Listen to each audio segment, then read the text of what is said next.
أعوذ بالله من الشيطان الرجيم. بسم الله الرحمن الرحيم.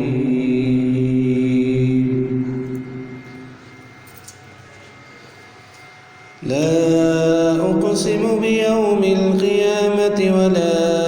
أقسم بالنفس اللوامة أيحسب الإنسان أن لن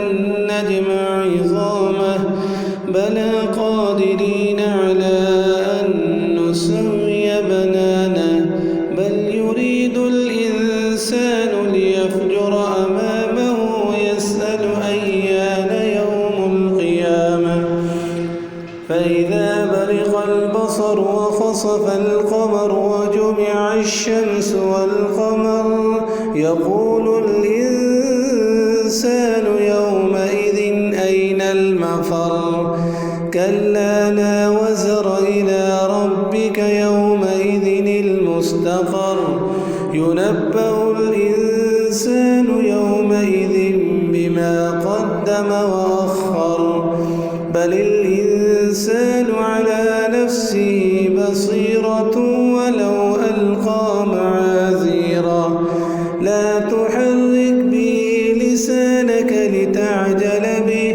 إن علينا جمعه وقرآنه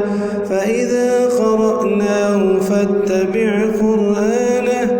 ثم إن علينا بيانه كلا بل تحبون العاجلة وتذرون الآخرة وجوه يومئذ ناظرة إلى ربها ناظرة ووجوه يومئذ باسرة تظن أن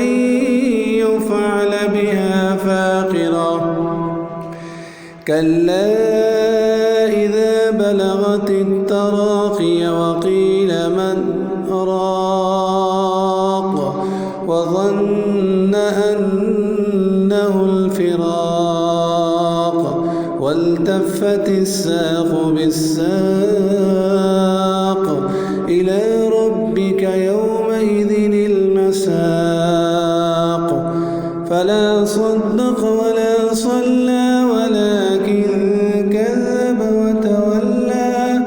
ثم ذهب إلى